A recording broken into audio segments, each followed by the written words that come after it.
Hello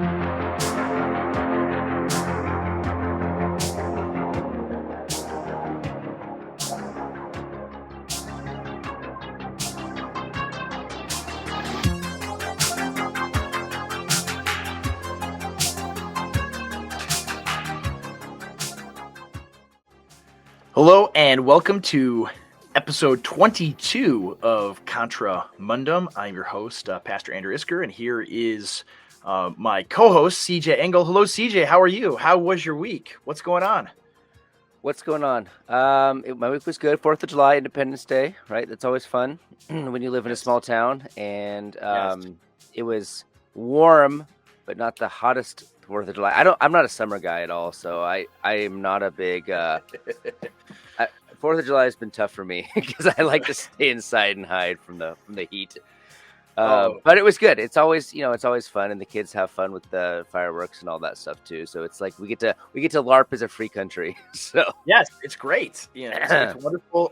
Here in my state, of course, like yours, everything is illegal. So fireworks, any fireworks that people light off are totally illegal. But no one gets arrested. No one gets fines or anything because I'm also in a small town. I mean, there was some controversy in my town because my city councilman and a close friend of mine, someone posted on one of the Facebook groups about him, being a bad example using illegal fireworks, and that person, of course, just got flamed in all the comments. It was beautiful. But yeah, that's what we do. I mean, it's nice. Everyone gets a day off and gets to celebrate our country, and I LARP like we have the freedoms that we have. Yeah, exactly. But nevertheless, it is good to see, people that it's good to see. It's good to see the left on Twitter saying, "Well, the Declaration was signed by slaveholders." Yeah. It's all these white men that owned slaves, and it's an evil country. It's really living on stolen land, like Ben and Jerry's said. It's really funny, like you get up and you check Twitter and you just see these people. They have such dour lives that they just can't be happy. I mean, they just have to remind everyone of their own religion, their own ideological predilections, and it's really just hilarious. So it's always good to see. I mean, you don't obviously celebrate 4th of July merely to own the libs, but I mean, it is a nice added benefit that they hate it. They hate it. It's like sunlight to a vampire. They hate any love of country and love of place and people and all of these things. They hate that. And so I always have a great time on 4th of July. It's fun to see friends and family. And I am a summer guy because we only have a couple weeks of it. It's true. Yeah. But it was like it was like 90 degrees and humid and just gross and muggy. But you don't care because you get to be with friends and eat and drink and have, and hopefully keep all of your fingers by the end of the day. So it was great celebration and not much has happened in the last week as far as current events in the United States. However, a lot has happened over the last week internationally, in particular in France, in the the heart of civilization, the country known as France, and in particular in Paris. So what took place this week? I mean, maybe some people don't know, but if they don't, we can discuss it a little bit. Well, we talked about one of the Supreme Court rulings last week. Yes. Which is ancient news by now. Yeah. And that happened years ago at this point. Yeah. Right. And then they decided in favor of the website designer who declined the project of creating a website for a homosexual wedding. That happened right after we recorded, so we didn't get to talk about that, right? So that would be the first thing. There's the riots in France, which we're going to talk about, and then 4th of July, and we'll go from there. Yeah. So, the website ruling, I mean, it's basically the same. We were talking about this before we went on. Just it's you think that they could be setting up to address the constitutionality of the Civil Rights Act, which would be that would be cataclysmic. I mean, that would be the biggest event in 50 years. I mean, the extent. I mean, there's things like 9/11, which really changed the structure of the American administrative intelligence military state for sure. But the Civil Rights Act has got to be top three. I mean, maybe even the most important, maybe even more important than 9/11. I mean, Christopher Caldwell's book, I know we're going to talk about this in more detail, hopefully over the next month or so. It really was in many ways a new founding. It instated a new constitution, a new social order in America, like the relationship between the federal government and the states, and the relationship between the administrative state and the individual citizens were, irrevocably changed at that point, when it Mhm. was enacted. In Christopher Caldwell's book, Age of Entitlement, is really the book to read on this. We might even go through the specific chapters on what it meant for the Civil Rights Act to be, implemented on the American scene.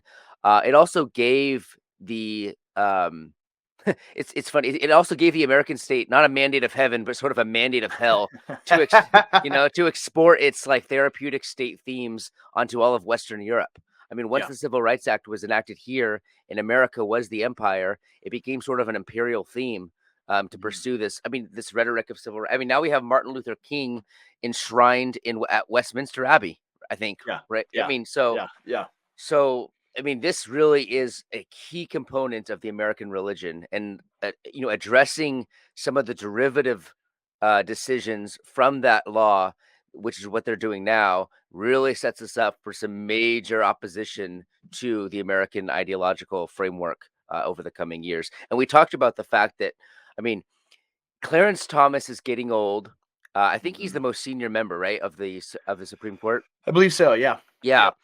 but he sees through the myths, he sees through the ideological fog, and he realizes that the Supreme Court is not this, unbiased, apolitical institution, but it really is, it's a political weapon, and it's Yeah. been leveraged by the progressive left for over 100 years, and Clarence Thomas recognizes that. He recognizes that he, doesn't have a lot of time perhaps left, and Mhm. that he's sort of, in terms of actual holding power. I mean, there are people who are in positions like representatives who are are pretty good, like Matt Gaetz and stuff. But in terms of actually wielding some sort of, power that can be used and wielded to confront the left, I can't think of anyone else that has the power that Clarence Thomas has, and I think he knows that.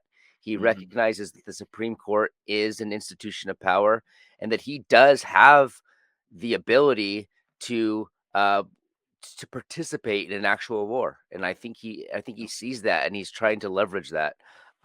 It's, sort of a last stand kind of thing. Just what kind of legacy is he going to leave? Is it going to be said of him that he did nothing when he recognized all the Mhm. wrongdoings? And I think he's willing to go all the way. We'll see what happens. Yeah, I mean, much has been made also about, I mean, sometimes you can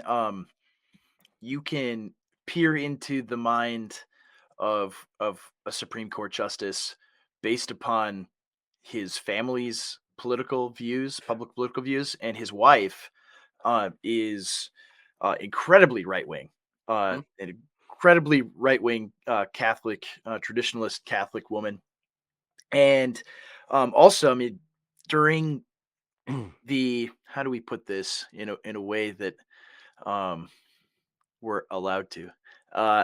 The she was aware of the fortifications that took place in 2020, and very aware of them, and very much in support of something happening on Epiphany of 2021. Mhm. So it was, and a lot of people, a lot of lefties freak out about that she was in support of a deadly insurrection and things like that. And so she's, I mean, she gets this stuff. Mhm. And so you have to assume he totally does too, and of course he does. Mhm. Uh, and so, stepping back for a moment, yeah, I at least the precedents that they're setting you, the affirmative action one. I mean, we covered it last week, how it's a mixed bag, that decision, and this website one. I almost want to say cake because it's not the masterpiece cake one, but it's also out of Mhm. Colorado. I mean, all of these come out of Colorado because of the insane state laws that they have, where they make it so easy to sue someone. Mhm. And it's such a liberal state, but it also has a large pocket of evangelical Christians. So it's really a conflict center in this lawfare sense. Um, but it this case, what it does is it does subvert the civil rights regime. I mean, that's what this case does. This ruling does is you have some semblance of freedom of association over and against the Civil Rights Act, which makes it freedom of association illegal. And so it does at least set up some kind of precedent for down the road. And this is how the court works: is you have to have lots and lots of precedents before you take big action, and there'll have to be more things like this before they would go after the big one. Hmm. And but at the same time, I mean, not to throw a ton of cold water on the idea. I mean, maybe we're just like mentally LARPing, thinking like maybe they'll do it, maybe the big one will go down. Um, but Thomas knows this too, that the Supreme Court is, again, like you said, a political institution. It's not true that it stands outside of politics. Hmm. I mean, the key, I mean, the big key to this, I mean, we saw it in 2020 how the Supreme Court refused to rule on actual cases of constitutional law. I mean, the big egregious thing in 2020 that isn't, your more harebrained stuff like the Kraken and Delta Force seizing servers in Germany and things like this. Um, the the most blatant obvious thing is state secretaries of state unilaterally made election law, which the Constitution explicitly forbids. Hmm. Right? The United States Constitution explicitly forbids. It says that only the state legislatures can do that, and they can't just carte blanche hand over their authority to, uh, an executive figure like a Secretary of State. Hmm. They can't do that. They have to write and pass the election law in their states. And so the Supreme Court refused to hear any cases about this before the election and after the election. Yeah. Uh, so and why do they do that? Not because they think, oh, this isn't a very serious matter of constitutional law and we're in a constitutional crisis here. They did not want to touch electoral politics whatsoever Hmm. because they are aware of their precarious position, because the threat of court packing is always there. And I mean, even after these rulings that came out again, that Biden should just appoint 50 new Supreme Court justices. Uh, and because there isn't a limit, it's always been nine. Or actually, it hasn't. Even Yeah. earlier in It's American history, it 5. wasn't. There was fewer than that, but it's Yeah. never been more than nine. And um, you see this as well in like the 20th century. The Supreme Court was poised to strike down all of the New Deal, Hmm. but FDR had a political mandate where he threatened them and said, "Well, I'll just keep packing justices in until I get what I want. So Yeah. you better rule how I want you to," and they did. Hmm. So it's not it's a fiction that it's an apolitical. An episode we want to do in the future is myths, and that's one of them. The Supreme Court is apolitical. Yeah. It's not. Another example is in Florida in 2000, right? In Florida in 2000, the Supreme Court was ruling, Bush versus Gore, and they eventually came up with the ruling. But you remember, CJ, when this we were young, we were teenagers when this happened. But you remember what happened? They ruled on Bush v. Gore, but you know why they ruled on it? They were just going to not run out the clock on it. Do you know why they did it? No. Because the state of Florida, the legislature convened and was going to award all of the electoral votes to George W. Bush anyway. Hmm. So like they said, oh, now we need to get out in front of this and have a ruling. So it looks like the Supreme Court is the one that did it, even though the controversy had ended, was going to end regardless in a political manner rather than a legal one. So they did it to give him this fig leaf of sovereignty, of judicial sovereignty, but it wasn't real. It was all a political contrivance. So the same thing happened there, and so Thomas is aware of this stuff, and he knows that, and all of them know that if they rule in a way that is so outside of what the political establishment can allow, then there are going to be consequences for the Supreme Court and their power. It'll just be taken away. So if they overturn the Civil Rights Act, I mean today, like if we got um if one of these rulings came out and said Civil Rights Act unconstitutional, 100% of it, we're striking it down, Hmm. what would happen politically today in 2023?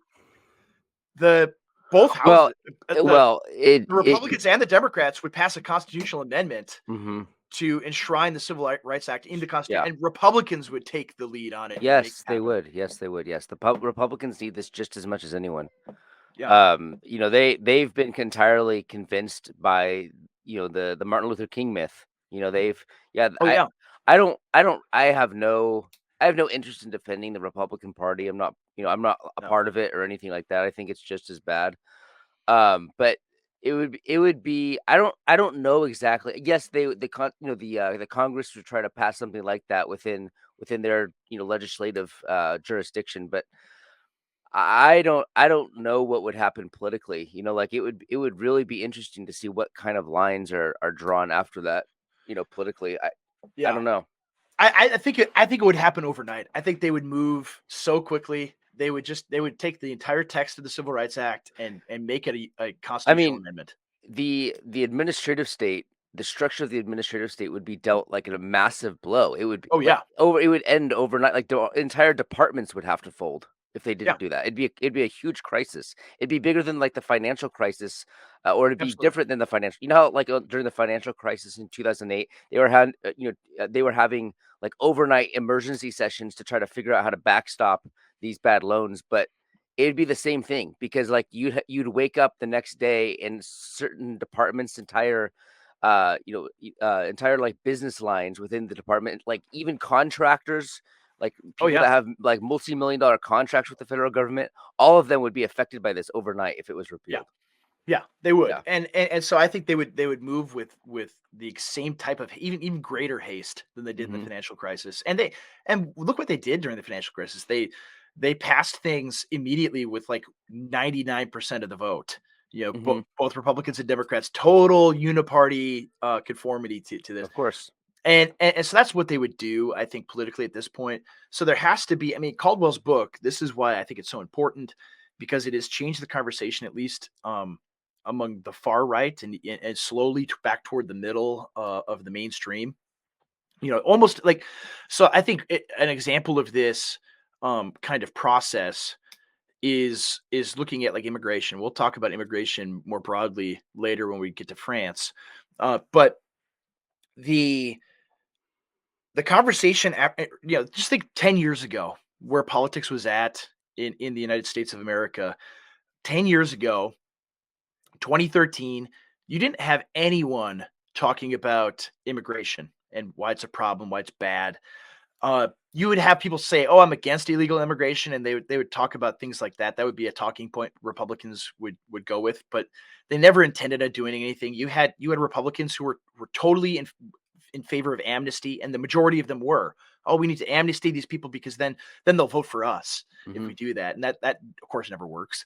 Hmm. Um, but after 2015, the conversation changed massively, Hmm. right? Because you have this guy who just told the truth about immigration, these forbidden things you're not allowed to say, and the conversation rapidly shifted. You had all of these mainstream conservative pundits who would say, "Oh, I'm against illegal immigration, but I love legal immigration. Aren't they? Aren't the immigrants that come here? They're doing jobs that Americans won't do, and they actually love America and have a love for America even greater than native born Americans do." Hmm. Yeah, that was the common talking point. Now they don't say that nearly as much anymore. Only idiots like David French still say stuff like that. Um, the mainstream guys, your talk TPUSA guys or whatever, they now are saying Yeah. no, we need to have an immigration moratorium, things like that. Things that only the very, very far right dared to say I do get a 10 little years bit ago. I do get a little frustrated with that, like when these mainstream conservatives talk about this because they were just absolutely destroying the paleo conservatives and like Oh Pat yeah. Buchanan for being racist. Anytime he brought up the concept of restricting immigration in any which way. What? You Yeah. racist. And they Yeah. never No. apologize. They never No. apologize. They never say he was right, we were wrong. No. Never. They So apologize for nothing ever. it No. is it is really frustrating. Like obviously they're heading in the right direction. I mean, but it's sad how bad things had to get for them to change their tune a little bit. But they're never going Yeah. to apologize. Like the people No. that anticipated all these problems, they're still not allowed to be discussed. There's Yeah. still, I mean, we still get essays in National Review about how bad the paleocons are because they listen to Sam Francis, who's Yeah. a right wing Marxist. Like it's just I know, I know. so. I know, but that's the way of things. That's the way it's always, Hmm. always will be, unfortunately. But you have to. I mean, that's part of the. I mean, that's part of what Francis talked about, it being in the vanguard.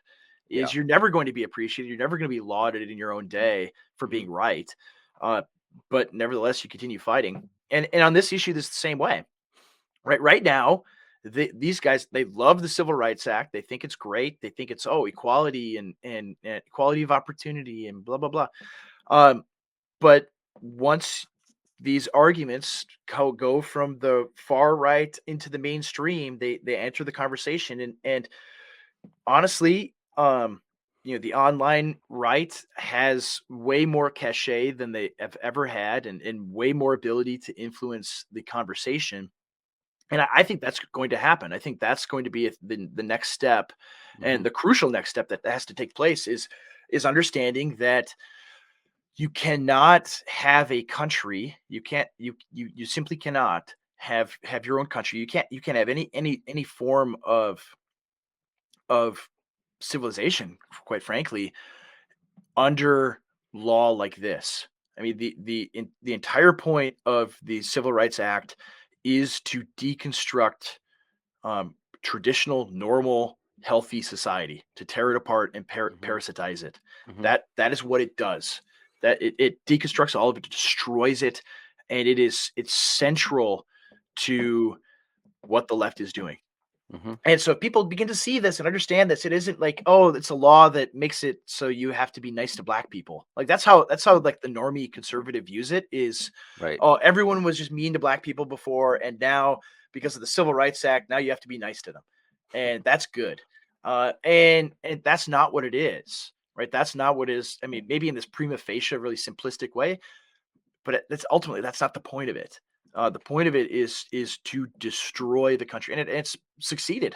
Right? What it Yeah, well, what it did is it completely recreated the binds, the relationship, the ties that Mhm. connected the federal government with individuals. Yes. Um, Before, there was a structure where there was a number of different buffers between the individual and the federal government. Yes. There was the states, the individual, the state legislatures, the business. You could rely on, like business organizations and other stuff like that. And there was all these buffer zones between the individual and the state.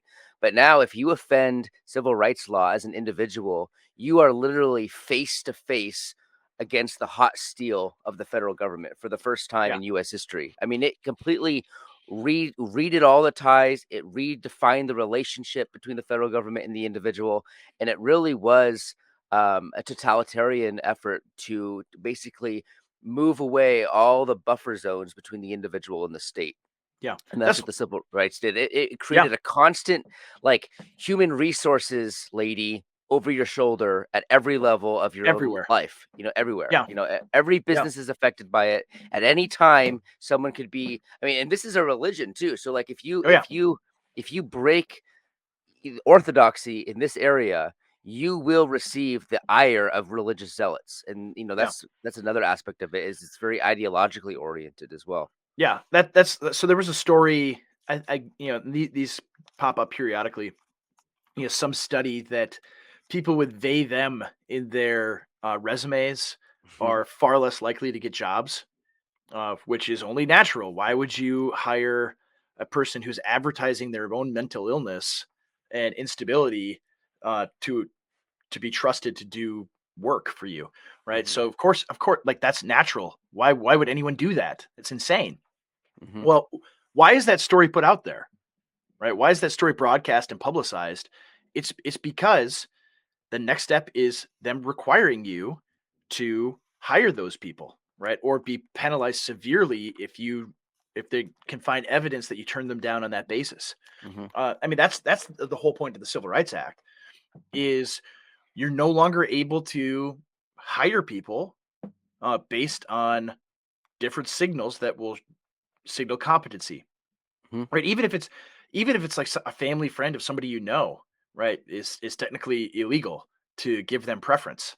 All right, you're not allowed to do things like this. If you have an open, if you have a publicly advertised job, you can't you can't have your own reasons for hiring people that that you've determined would tell you whether they're good or not. Like if you say I only want to hire Christians, right? You can't do that. Not Hmm. allowed. Illegal. Hmm. Things like that. So that is that's what it does. It forces you uh, to associate with people you would not otherwise associate with. Hmm. That it's so monstrous, all these different ways, and this is why wokeness, and this is what Caldwell puts forth in his book. And I almost wish he would add a couple more chapters now that time has moved on, because he Hmm. starts ends the book at where with Trump's election, Hmm. and a lot has happened since then that is very meaningful, and only further solidifies the point that he makes in the book. But um, yeah, I think the first thing that has to happen, it has to be the same thing like with immigration. So the right in America has to become anti-Civil Rights Act explicitly, just as now the right has become anti-immigration. Hmm. And that's a tall order. That's a I mean, it's something where it's like don't see how that could happen in 2033. Will people be against will people on the right be against the Civil Rights Act? I think they will be. Maybe even faster than that. It'll be Well, faster. it's sort of a prerequisite to what we were talking about weeks ago about how the entire post-war mythology, like World War II, is the foundation of the American framework as it exists today. And if you're Yeah. going to tear that down, the Civil Rights Act is sort of a prerequisite to tearing down the World War II myth. Yeah, and where did the Civil Rights Act come from? Like it didn't just like spring into their minds in 1964 and 65. It it it Well, it it was it's part of been the 20 or 30 years before then. Yeah. it was part of the implications of what was going on in World War II. I mean, Yeah. like the fight, like I mean, I just talked to Stanley Payne and Paul Gottfried about the Spanish Civil War. I mean, Yeah. the grand, cataclysmic conflicts between nationalism and like individualism, in Spain, in nationalism versus the Republican Marxist forces. It was the same thing. That was the 20th century, Yeah. and the Civil Rights Act represents the institutionalization of the repudiation of nationalism and sort of older ways of thinking. I mean, that's Yeah. what it is. It's sort of America's way to conquer the Western world. Yeah, and that's I mean all of the New Deal ideologies um you know came into full bloom in the Civil Rights Act. I mean that's how you have to understand it, I think. And all I mean, and the World War II is this New Deal war. That's what it was, and it's very ideological, right? There, we're establishing uh, this ideological principle throughout the planet. That's what it is. That's what it did. You look at Europe today, and we'll discuss Europe today in a few moments. But Europe today is the way that it is because the United States won the Second World War and occupied the West and reconfigured the entire West to in its own image, Hmm. Hmm. in this image. And that's what's happening in France. I mean, think about Yeah, the framing of the riots. yeah, Like it was basically a George Floyd situation. Maybe the police yeah, shouldn't be so harsh. Maybe they shouldn't be so discriminatory. yeah. It's the same thing. That's how revolutions are done in the West now. It's the American model. We've exported our own priorities, our own mechanisms to Hmm. England and France and Germany. Germany's probably one of the worst. Spain's really bad. I mean, that's just Oh yeah, it's basically an Americanized model, and the Civil Rights Act was just absolutely key in establishing this as the new religion. yeah. It's a religion. It's beyond the political ideology. And Hmm. and so yeah, I think we can shift gears to France a little bit here, and just discuss this, right? Yeah, that's what happened. It's a French version of the George Floyd situation. Some African Muslims got shot, like a teenager or something gets shot by the police, and violence erupts because of this, and entire You'd have to be insane to think this is some sort of organic response. yeah, It's like by now we can see the pattern, the program, yeah, how they use these things. and they're set up themselves. And the police know this. The police know that they're being watched, and not even one mistake. Like the George Floyd situation wasn't a mistake, but one little excuse for the color revolution to take its grounding, and that's what happens. Yeah, I mean, we saw that in 2020 that they wanted the Ahmaud Arbery thing to be the the um, catalyst for the Summer of George. They wanted that to be the thing, and that fizzled out and never took off. Partly because people on Twitter were like, "Why is this guy, going in this construction site? Right? What's he Right. what's he doing there? Why is he there? This doesn't make any sense." Hmm. And it turns out he has a rap sheet a mile long. Go figure. And he was out jogging in Timberlands. That's interesting. Like that one totally fizzled out. Yeah. But the Floyd one was much more visceral because here you see this guy, die on the street and Hmm. saying he can't breathe. Much harder, much more context was needed that was actively withheld Hmm. uh, from us. Like we were not told about the toxicology report. People still think that you know Derek Chauvin suffocated him, which Hmm. is not what took place. The man died of a drug overdose, but you see the guy dying on the street, and so people think, oh, the horrible, evil police are killing black men. They're hunting them down, and all of the NGOs had been setting this up, right? Right. They had, I mean, I think we've talked about this before, but everybody, laughed um, at Barack Obama in 2008 when his main qualification for running for political office was being a community organizer. Right, Hmm. that's the job he had done as being a community. What a joke, community organizer. Ha ha ha ha. Yeah, it's not a That's it. joke. It's No, no, no, because not with at that, all. this is there's that Jeff Deist quote. He says the difference between the right and the left is serious. Hmm. Like Yeah, the community organizers, they're agents of revolution. yeah, Yeah. yeah. He's you talk about revolutionary vanguardism. I mean, that's it Hmm. right there. Like you're organizing people to go riot. Hmm. That's what you do, right? You organize them to go riot and loot and burn. These things are not organic. They don't happen spontaneously. They're well planned and very well organized and very well funded. Hmm. And so that's you know that's what's going on there. That's what's going on in France today. And it's all the same operation. It's all the exact same thing. And and so much of it in France. I mean, what's interesting is there was a letter. I think it was a year or two ago. All of these retired French generals sent a letter to Macron Hmm. that said, "You need to change things, or there's going to be a coup. Right? We're going to overthrow the government." And of course, this has happened from time to time in France, in the modern age. That coups happen. There was an attempted coup against Charles de Gaulle in 1968 or Hmm. during the events of 1968. Hmm. This it seems to be it's not quite the same level. I mean, in 1968, there basically was a communist occupation of Paris uh, over that summer, and massive riots, and the government almost fell. And of course, the CIA was largely responsible for it. I mean, some of it had to do with the French, leaving Algeria and things like that. Hmm. Um, and the French generals were nearly overthrew de Gaulle because of abandoning the empire. Hmm. And uh, a similar type of threat was issued by these guys to them as well. That the situation is untenable.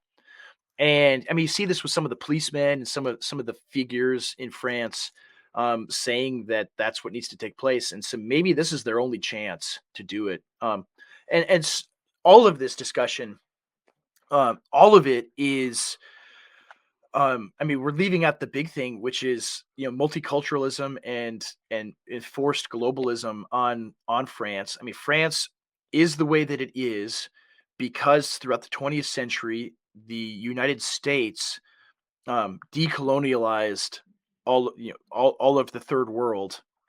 Right? People think it's the Soviet Union that did it. No, it was. I mean, they were certainly involved, but it was the United States um, that agitated to destroy all of the European colonies in Africa and elsewhere. Hmm. And this is why France lost Algeria despite being there for hundreds of years.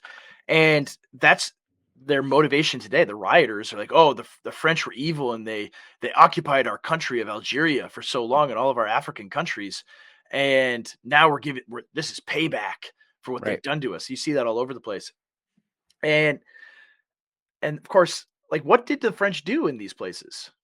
Right? What did the French do? Did they was were there bad things? Of course there could be bad things everywhere. Hmm. But what did they do in Algeria? They turned Algeria into a first world country. They turned it into a they turned it into a Western European country in North Africa. And it was and there were thousands, tens of thousands of Frenchmen who were born and raised there. I mean, it was literally a part of France. It was just extreme southern France across the Mediterranean. Hmm. And they had um, they had a successful, prosperous country, not just for the French, but for the Algerians as well. And their standard of living was for Algerians incredibly high compared to everywhere else in the world, and certainly compared to their history. Hmm. Um, so, that's what happened everywhere. All of these African countries um, were massively benefited by colonialism. I mean, it's that's an incontrovertible fact that's what happened. And it's only communists, quite frankly, who say that no, they were raping our country and pillaging it and stealing all the resources, things like that. It's like you didn't have the capability to mine for those resources or drill for oil or any of these things. You didn't you and you still would you never would have had that. That was not possible. And so what was it so bad? No, of course it wasn't. But that is the at least the prima facie justification Hmm. for all of the invasion of Europe is now we're getting them back. Yeah, yeah, it is. Recently I talked to Nathan Paninsky or Pinsky, or I can't remember, but he wrote this fantastic essay for First Things magazine called "The Spiritual Death of the West." And the book is about Camp of the Saints, which is such a timely book because it's of course set in the French context. And basically it's just about hordes of immigrants that basically take over France until there's almost nothing left of the French people over time. And but he talks about the fact that, one of the inspirations for um, the author Raspail, whatever his name is, Jean Raspail, yeah. Jean Raspail's, one of the motivations for this was just the French intellectuals in the 60s and 70s talking about the fact that for them, it was the right of the third world to basically reconquer the European world. It was their Yeah, revenge. It was yeah. it was sort of their own version of a divine mandate. The mandate of heaven to basically seek revenge and destroy Europe in a very vengeful. And you can't treat that as a non-political threat. And this No. is what happens in all of Europe. This is what has been happening in France, in Germany, in the United States. We are so laden with guilt, political guilt, that we cannot defend ourselves. And that's why it's a Yeah. spiritual death of the West, because we're not willing to defend ourselves. He talks about the fact that these hordes of Africans basically first they go to Egypt, they go to South Mhm. Africa looking for places to land, and the Egyptians and the South Africans they basically make the ships turn Yeah. around. They're not Yeah. willing to accept them. But when they get to Europe, when they get to France, the French people are not willing to stand up to the hordes, and they have this guilt complex that Mhm. basically compels them to invite them in and let them take over their country. And they just Yeah. let them because any sign of opposition is just met with like fierce attacks of guilt manipulation. Mhm. And the French people aren't willing, the political class in France is not willing to do what it takes to defend their homeland. um, and it's sort of an analogy of what's happening all over the place. It's happening in Yeah. America. It's happening in England.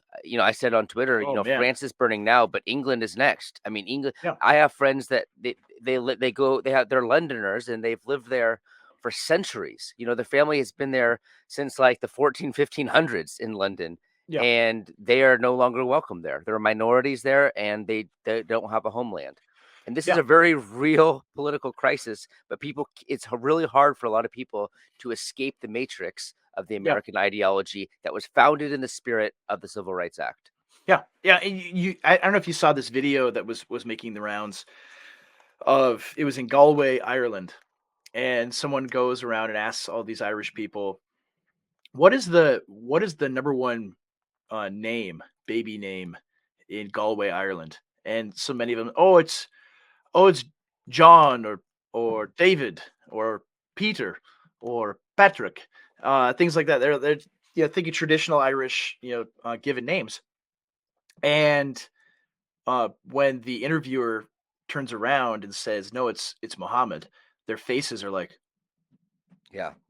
"Oh, oh," and they immediately, like, the light bulb goes on, and some of them pretend like, "Oh, well, that's nice, that's good," like Yeah. but all of them are shocked by it. Hmm.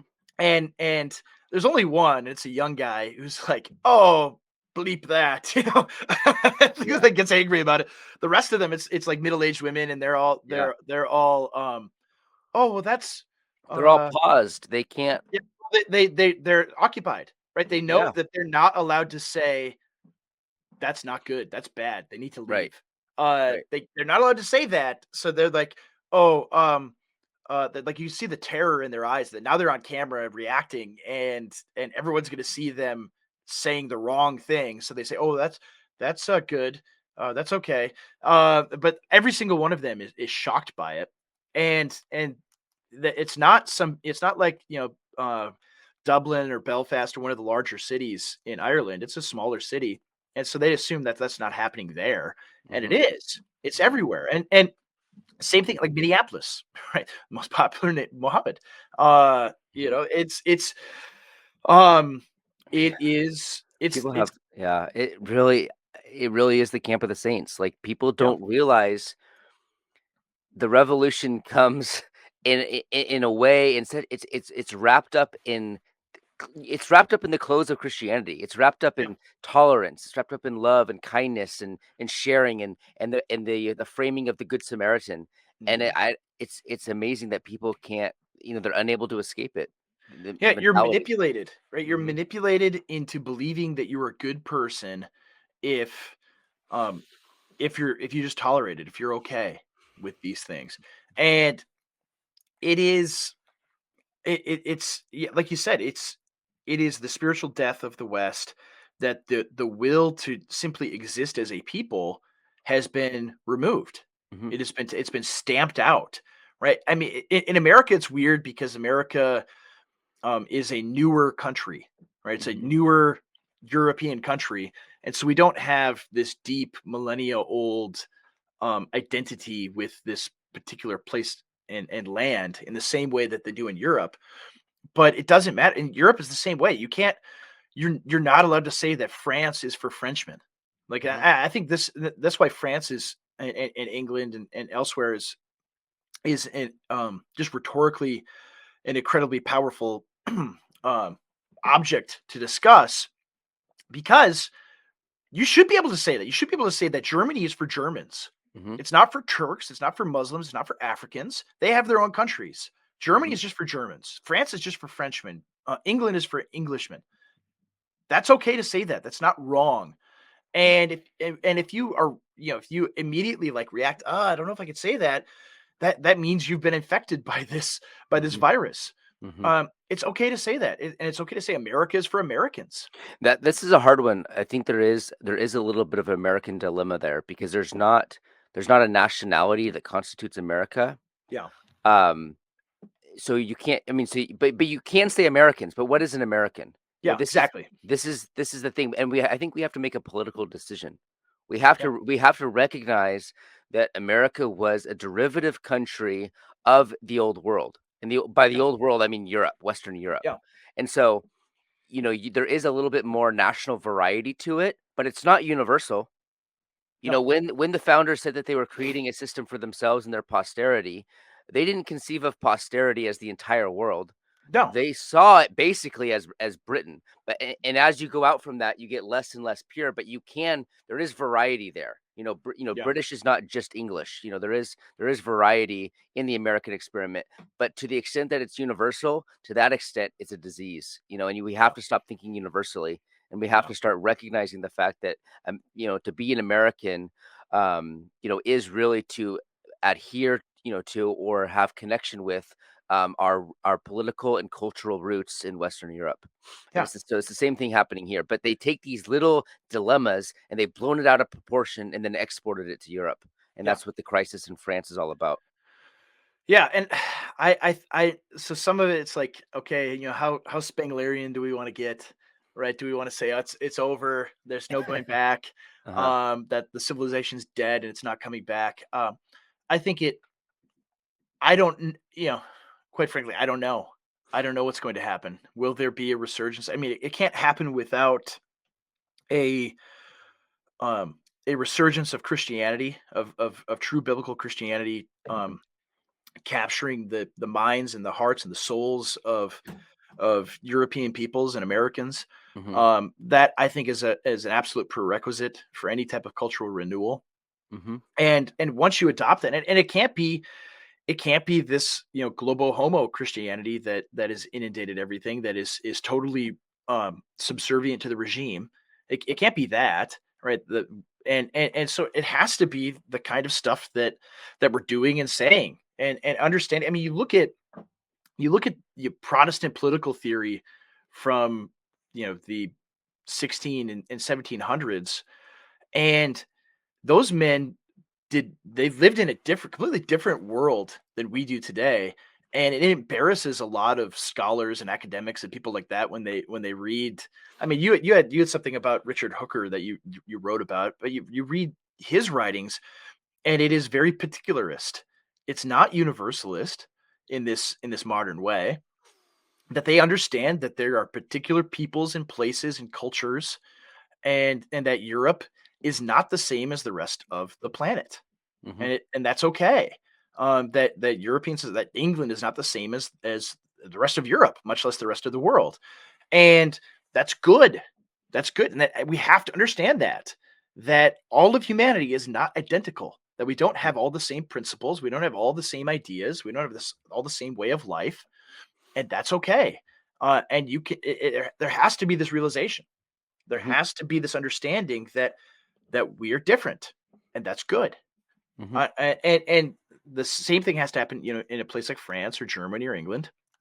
Um, but all of these countries, it's illegal. Like there was a French soccer coach who's about to be jailed because in prison for years because he said the Africans and the Muslims, they need to go back. They don't Hmm. belong here in France. Yeah. This is not our country. Yeah. Once people realize that they're actually not allowed to defend themselves, it becomes I mean, there's a lot of unrest in France as the French people are like, "Wait, we're not even allowed to talk about ourselves as a unified people Yeah, anymore." That's yeah, crazy. People yeah. don't realize the amount of, like, psychological totalitarianism that it takes to convince a people that it can't defend its own nation. That's crazy.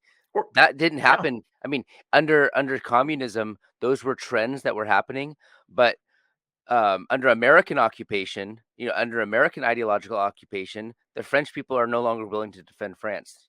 Or People allowed did, to. You people know, people yeah, don't think about what that means. yeah. I mean, it's the same thing with I mean, well, it's a double-edged sword because you reach a certain point, and if your choice is I either like physically defend my country and my people, and I can go to prison for doing that, Hmm. or I could go to prison for just verbally out loud saying, defending my country. It ups the ante, right? And maybe it's almost intentional that they want to provoke these things. But if Hmm. you have the same amount to lose physically defending your country as you do verbally, well, it raises the stakes. It forces people to go all the way with this. Yeah, And I think that is a potentiality. That's the thing that might happen. I agree, And and you and and you see it. Oh, go ahead. there's going to be a lot of traps like that. Like Yes. I think that Americans, they can. You can realize, you can talk about the Second Amendment and your right to fight back. People always say this, like, "Come get Yeah. my guns." Yeah. You're gonna have to tear it from my cold dead hands. They Yeah. don't realize that, the federal government is not someone's bluff that you want to Call. try to call, Yeah. and they're very serious about goading you into a bad situation. Yeah. So you can't take these kind of traps, and they're going to Oh be yeah. there's going to look like real opportunities to do something, and you're not going to win that fight. Don't take the bait. You're not Yeah. going to win I mean, that fight. that I think honestly, that's what they're trying to do with Mhm. the Ricky Vaughn case, Yeah. where if they raise the stakes where making memes is just as punishable as, doing actual violence, what are people going to conclude? They're going to say, "Well, I might as well do the latter." Mhm. And that's where they want you to do that, because you don't have the ability to collectively resist, right? You don't have the organization. You don't have that can't happen, and Mhm. uh, it, it's simply not there. Like the left, they can do violence because they're populated by criminals. The right is populated by people that have mortgages and jobs Mhm. and responsibilities. And so that's I mean, you look at like Rittenhouse and Kenosha. Like, why did no one go there other than a teenager and a couple teenagers and an old woman to stand up to the rioters? Mhm. Um, Because the rioters are the regime. yeah, the People don't riot get that, yeah. the rioters are the regime, It's a and regime-sponsored chaos. all the men in Kenosha have jobs and responsibilities and families and Mhm. duties to their community that would be destroyed and neglected completely if they did anything. Mhm. So people are always like, why didn't the men do anything in the town? Why was it just left to a teenage boy? It's because they know Mhm. implicitly, not consciously, but like implicitly know the stakes that you can't do that. You're Mhm. not allowed. You will be railroaded just like this kid was, and there's no benefit to you doing it. Right. You're not going to stop them, and so I think people have to understand that the way forward is not that. That's not, at least in America. Uh, Perhaps in Europe, that might happen. If there's a coup d'état with the generals and the police and things like that. But right now, the police are as much on the side of the French regime and the American one, largely as anyone else. Right? They know who signs their checks. Mhm. And so I don't know. I'm pretty black pilled about Europe, and every European I know that I talk to is majorly black pilled Yeah. about it, Yeah. and I can understand why. They're an occupied people. Yeah. They They, really are. It's I mean, so devastating. in Uh, Germany, you go to jail yeah. if you say anything against multiculturalism whatsoever. If you're a woman who has been raped by a Muslim immigrant and you just say what happened to you, they will put you in jail. Yeah. It's So really bad. my my mother-in-law, she grew up in Germany, and she lived there until she married my father-in-law. He was over there because he was in the US military. Yeah, because Germany's still occupied, by the way, in case people don't realize it. Yes. And he was over there and he met her. So she didn't even speak English when she came over here. Like and she grew up in a German village, and her own mom still lives there in her in her old, rural, very rural German village, and her husband was a cobbler, like very, old school. It's Mhm. quite quaint, actually. Um, but it's really devastating to see her. You can kind of see in her a realization that her Germany is gone forever, Yeah. and it's really like when you meet people like Ernst Jünger, and they dealt with the loss of Germany in their own ways. I mean, and you can see that same spirit of defeat and occupation. She has, a state mandated lesbian pastor, right? Because everything there is she can't change her church, right? Because it's jurisdictional and regional. And so, like, you just see in her the spirit of defeat, and you're just like, man, that is so hard to watch. Um, yeah, it's really sad what's happened to the German people. You're German, right? I am. Yeah. Yeah, I It's am. I am, and it is yeah, it's devastating. And I don't know how you get it back. you I you mean, can't. Yeah, I mean, yeah, what it would take, I said this on Twitter, is people are people would be shocked at what it would take to get back their homelands. They yeah, would have to take political action to such an extent that they've been completely brainwashed to even consider, but yeah. No, a friend of mine, regularly says regarding such things that um we're doing things that are not so easily undone, and the undoing of them would require a kind of authoritarianism that we simply do not have the stomach for yet. Hmm. But I think things cannot remain the way they are forever, right? Um, it's it is. I think the regime thinks they can. I think they think they can keep this going on for thousands of years if they want to, but I don't think it can. I don't think they are able to. I mean, some of it is just simply if you have incredibly complex societies that require um, you know, massive economic coordination to be able to function, and extremely highly skilled and highly competent people running complex systems. If you destroy a population and their ability to produce those people, it won't continue on forever. I mean, you see this in this sort of slow collapse of American infrastructure, for Hmm. example, bridges collapsing and things like that, trains falling off the tracks all the time. Um, and that's like just a taste of what is to come. Um, and so if these complex economies begin to collapse, that I think can be a catalyst for significant, or at least causing people like if it's a thing where I mean we had it to a certain extent during COVID, where certain products that were just not on the shelves anymore. It was kind of a shocking thing for a lot of people to live through. That you just go your entire life thinking the grocery store, the Walmart is always going to have stuff, right? The Hmm. trucks are going to keep coming forever, but a day is coming when the trucks are not coming anymore, Hmm. right? That day is coming, and the day is coming where you're not going to have food, at least nearly in the same abundance that exists today. You're not going to have all your consumer goods. You're not going to have any of this stuff. And in many ways, that's liberating, right? It Hmm. causes people to realize the stakes. And I think as decline continues to ramp up, on the one hand, and the other, like just the global financial system is not something that can be sustained forever, Hmm. right? There are going to be there already are debt crises.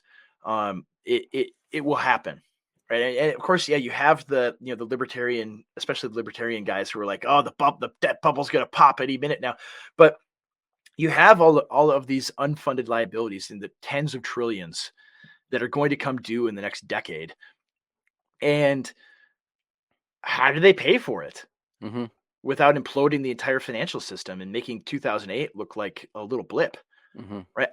I don't know. I mean, I think we're reaching a point at some time in our lifetimes where things will blow up, right? The entire system will implode in upon itself. And what does that look like? Um, I don't think it. I mean, we don't have on the right in America the political resolve to be able to confront even the obvious issues pressing us today. Just recently, we finally decided to confront immigration in America, and with almost no returns on it to this point. Hmm. Um, and so what's going to happen? What's going to happen when these things begin to collapse? Right? Yeah. Are there going to be leaders who will will defend our local communities or not? I don't know. I hope so. That's what we need to be building now. And some people are doing that. I mean, there are reasons for hope and optimism. Um, But I think a Brazilification or a South Africanization is what is planned for the West, and it's going to be a long, hard struggle for the next 100 years Hmm. for our children and for our grandchildren, and people need to be prepared for that. Yeah. That like the demographic replacement of the West is something where it's like, even a few years ago, they tried to make it like, oh, that's the craziest conspiracy theory that is. That's a white nationalist conspiracy theory and a racist conspiracy theory. And then the other side of their mouth, they like brag about it. Oh, isn't this great?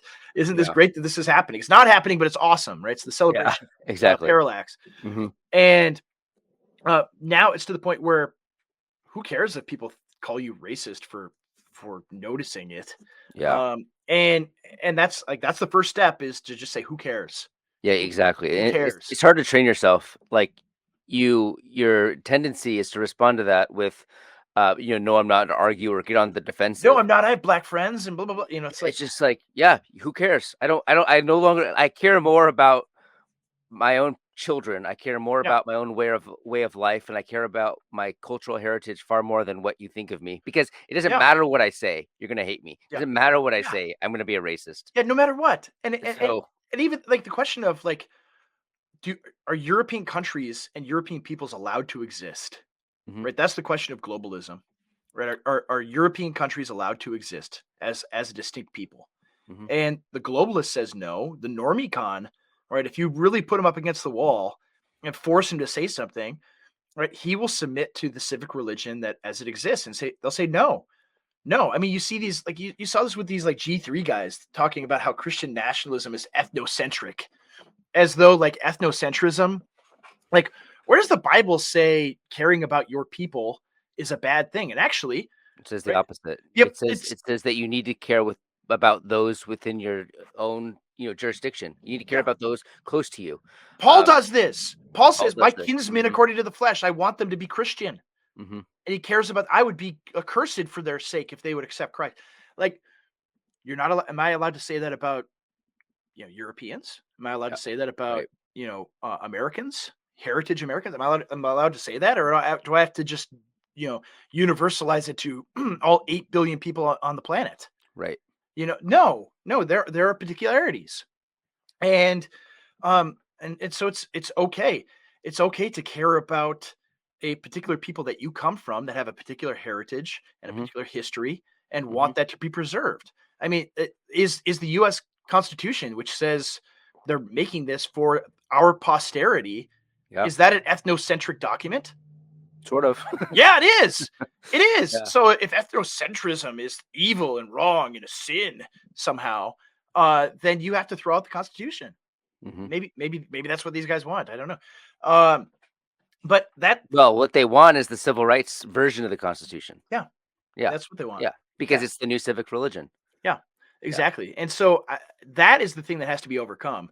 Mhm, Is is Christian people saying no, no, I don't care what you think of me.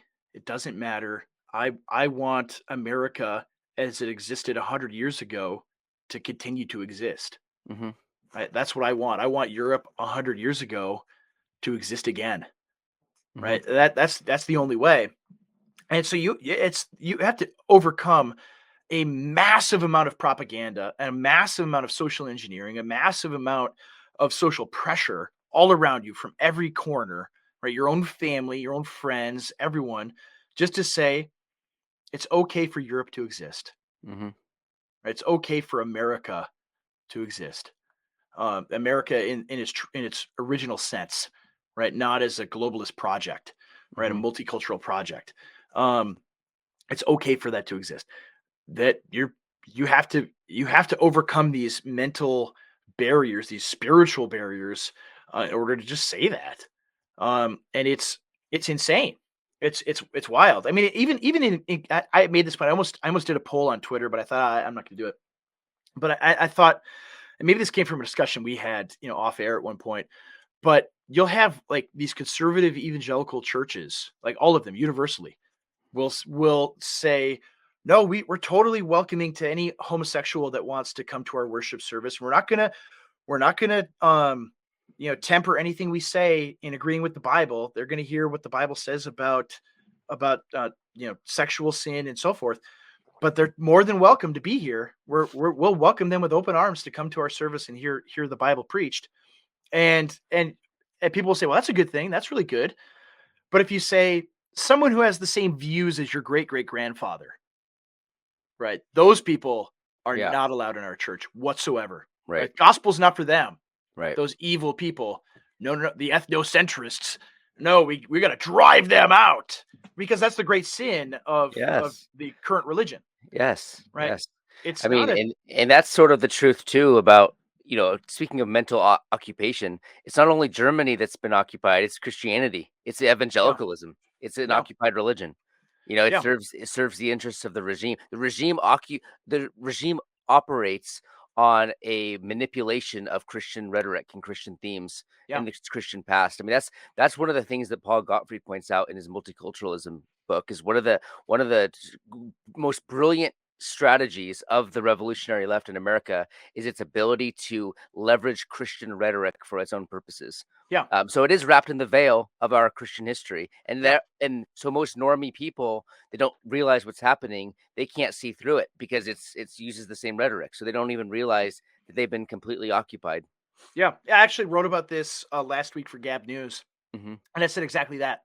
And it was just on the article is titled "Recovering the Christian Virtue of Intolerance," Hmm. and I just pointed out how the gay rights movement, it used this Christian language and manipulated Christian people and their concern and compassion for the oppressed and for the weak and for those who are victims and so forth. They aped that language and they got all sorts of well-meaning Christian people to see, oh, the poor homosexuals are being oppressed and everyone's being mean to them, and so we need to be okay with gay marriage, Hmm. right? That's what they did. Yeah. That's what they did. And so that's what they've done with everything. That's what they've done with the poor African migrants and the Hispanic migrants. We need to just care about them and love them. But it's Yeah. like they're not coming because they want to be Americans. They're coming for free stuff. They're coming to an affluent society that your ancestors built Yeah. They're and coming take to live. advantage of it. Yeah, like Yeah. Well, you have to understand that. they're coming to live off of a cultural inheritance. Yeah, It's like, you know, I think Doug Wilson actually gave the analogy a couple weeks ago with Paul and Chronicles. I. Yeah, Yeah, we were talking about the prodigal son, and he was just writing checks, for all of his parties and stuff. It's the same thing. They recognize that we've received this cultural and moral inheritance, and they're coming because we're cashing checks. We're yeah, giving them all they get to benefit from 1,000 years of capital and moral buildup, and they're coming basically to just live off of that. yeah, Um, yeah. It yeah. doesn't. It So. doesn't. I mean, it's something that is accumulated over millennia and spent rather quickly. Mhm. And so, the West dying is just this prodigality. Is us, burning through the inheritance, burning through the equity that's been built up for thousands of years, and it will be gone. And you already see that it's the bank account is running low, Mhm. and it's a project that will take. I mean, you tweeted recently. I'm doubling down on my Augustinian amillennialism. Yeah. But I mean, in the same vein, it is something that even in eschatological terms, something that takes thousands of years to build up. So wherever you sit eschatologically, um, I guess really doesn't matter so much. But it's something that can be built up and has been built up, and I think will be built up again.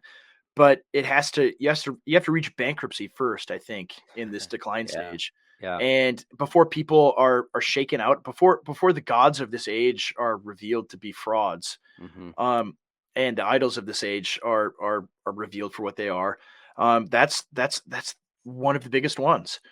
Is multiculturalism, is believing that all humanity is all the same. That's part of why, like, Stephen Wolf's book Mhm. is caused so much rancor. Is he just stated that Western ways of life are different than the rest of the world.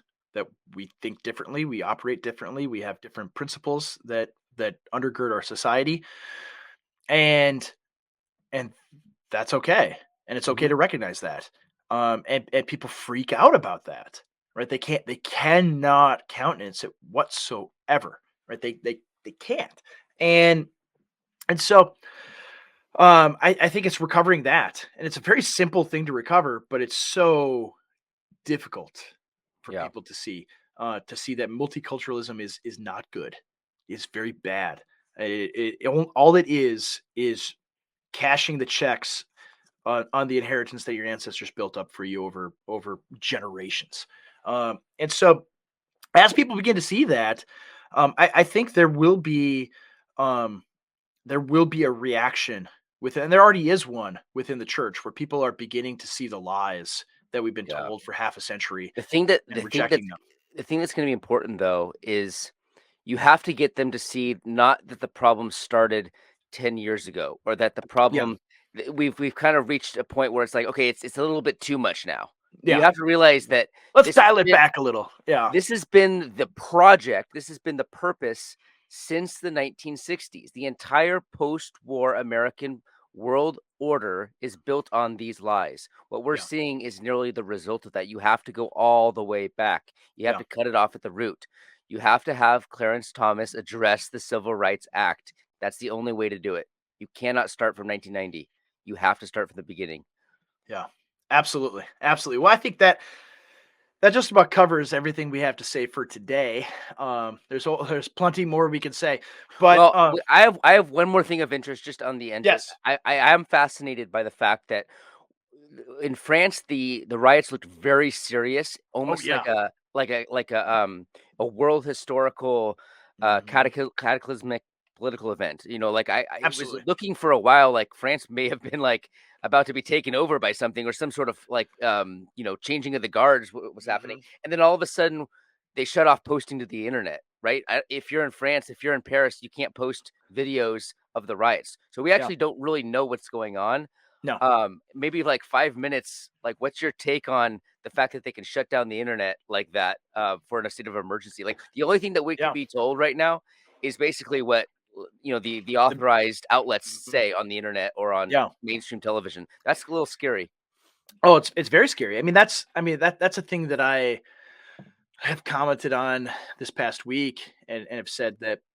I mean, the nothing ever happens, guys. This is kind of it doesn't look so good for them. Like something is happening, and how do we know something is happening? Well, I mean, even before they shut down the internet, you had this weird thing where um, Elon Musk, who had met with Emmanuel Macron 2 weeks ago, Hmm. there's a picture of it, them sitting down in this golden palace, in France, and then all of a sudden there's this weird rate limit thing going on with Yeah. Twitter where Hmm. you only got to read a few hundred posts unless you're verified like me, and you got 1,000. But it's still like you everybody was limited on what they could see, and it's like, and there were this weird justification for it that didn't make a whole lot of sense, quite honestly. And people are like, oh, Twitter's dying or whatever. Musk screwed it all up, and I think no, it happened to coincide with the riots taking place. That's Hmm. weird. And now that they shut down the internet in France, the Twitter rate limit is over.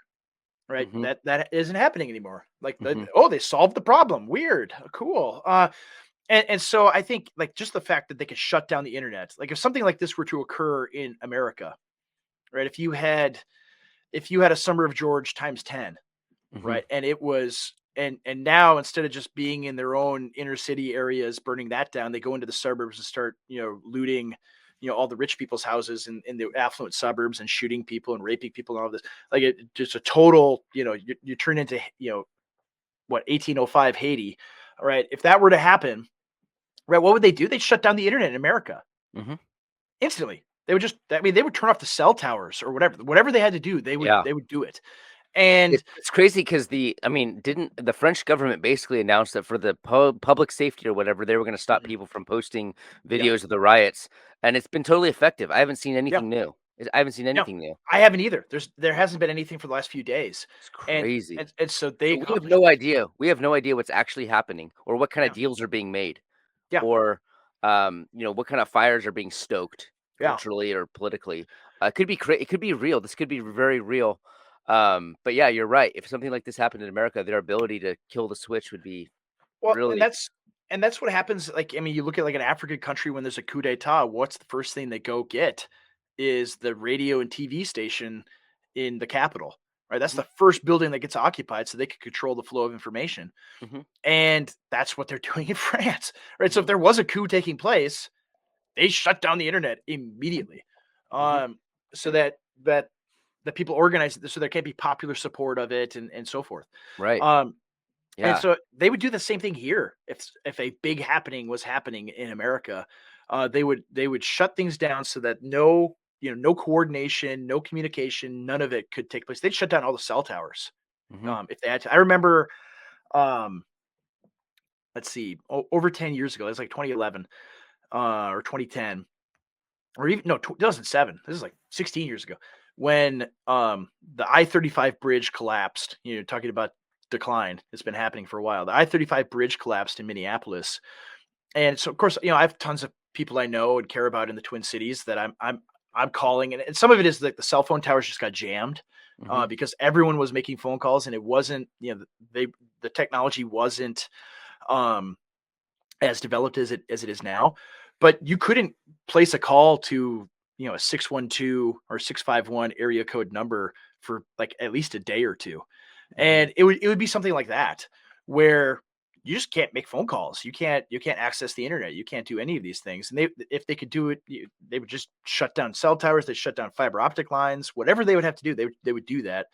And and so our bit like we're so used to this free flow of information because of the internet Right. that we think it's just always going to be there.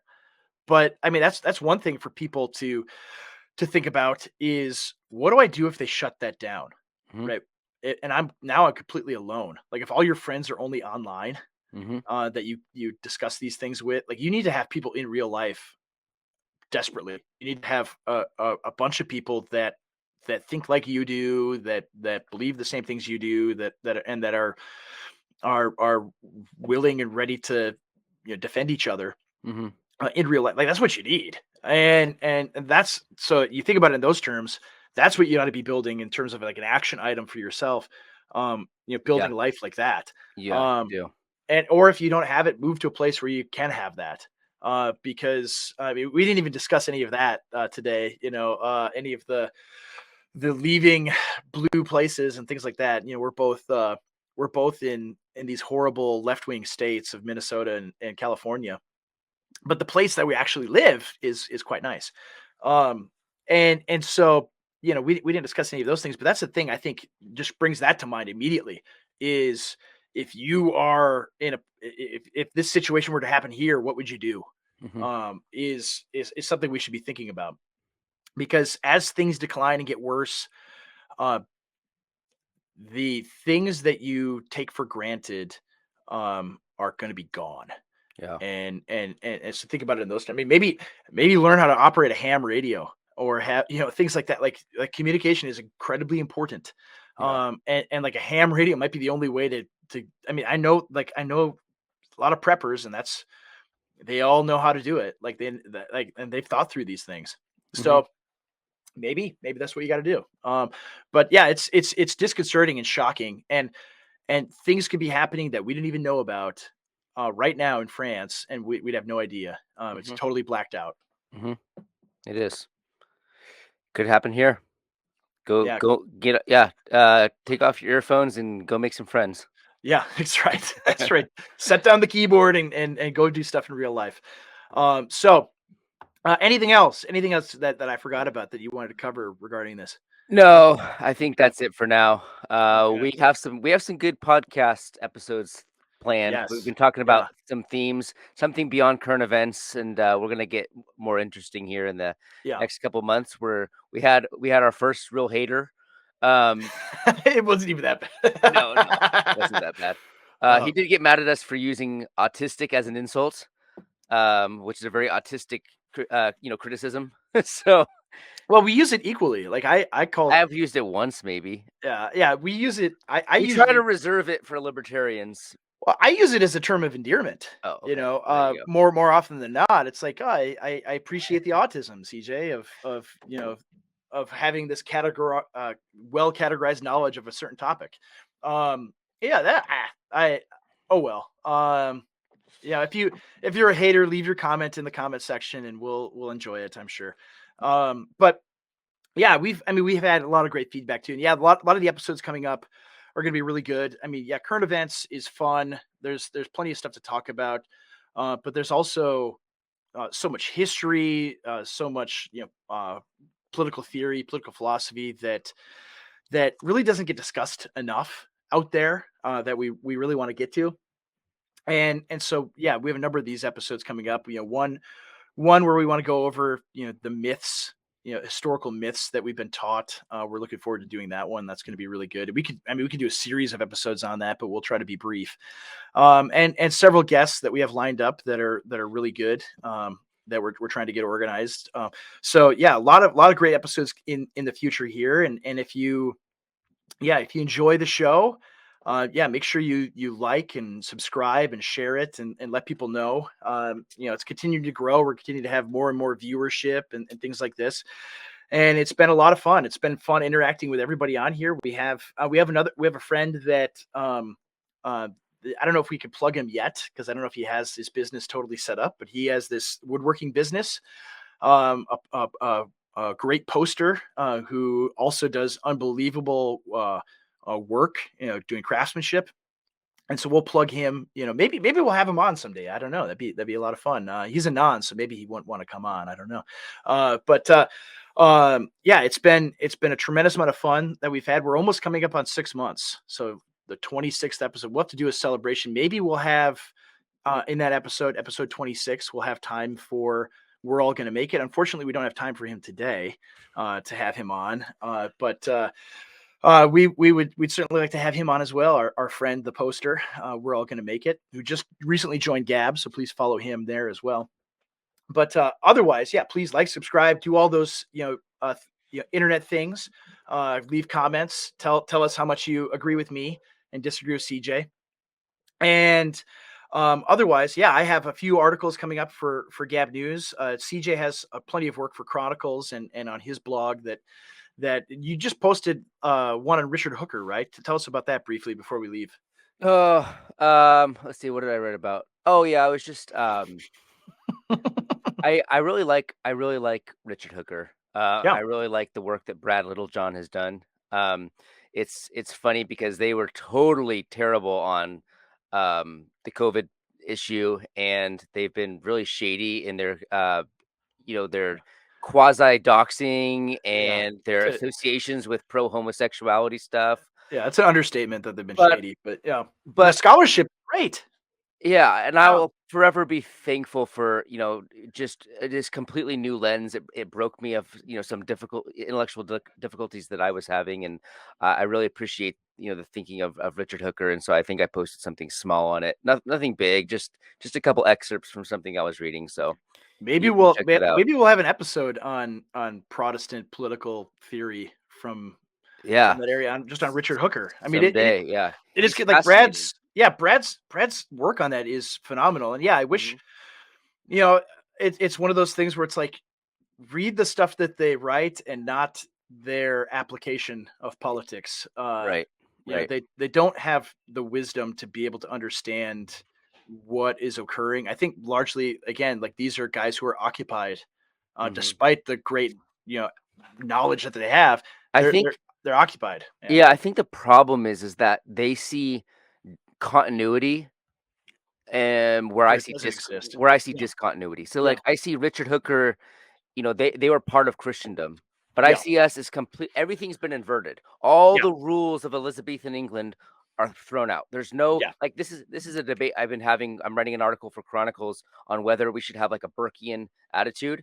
I love Edmund Burke. He was great during the Mhm. French Revolution. Oh It's yeah, 2023 now. We live on the other side of a civilizational revolution. yeah. We can't have a preservationist attitude anymore. No, And so no. I think the key to unlocking those difficulties is in recognizing discontinuity. Yeah, absolutely, Yeah. absolutely, and so I think that you hit the nail on the head where the problem lies. But nevertheless, the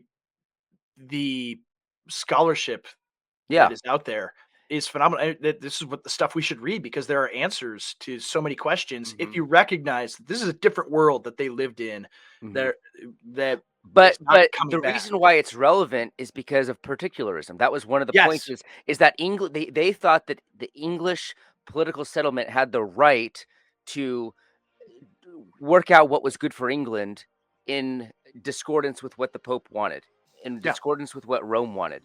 And if Yeah. you have that type of particularism, it helps you get along right now because we have to make decisions, political decisions, completely at odds with our own instincts with regard to the Constitution and all those stuff because we live in a state of emergency. And I Yeah. think that we need there's lessons there that we can have particular applications in light of our particular circumstances. Yeah, absolutely. So, Absolutely. And the other thing that I have going on, the thing that I'm doing a lot of work on right now is finishing up for publication the Boniface option. And we're hoping that we'll have a publishing date for it maybe the end of the month. So once we have a link to pre-order, I'll be posting that everywhere. I'll annoy everyone with how much I'll be shilling my own book. So I apologize in advance. But it'll be out very soon, and I'm very excited about it. I think you're all going to love it a lot, and it's been a labor of love for the last few years to distill these ideas and get them on paper and make them all coherent and interesting. And so yeah, I think everybody's gonna love it. It's gonna be great, except for the people that hate me. They'll hate it, but hopefully they buy the book too. Uh, but nevertheless, it is, yeah, a lot of work happening in the summer here, and we have a lot more to do that we're excited to get to. And yeah, we can't wait to get to it. But that's basically all that we have for this week. So thank you so much for listening, and we will see you next time.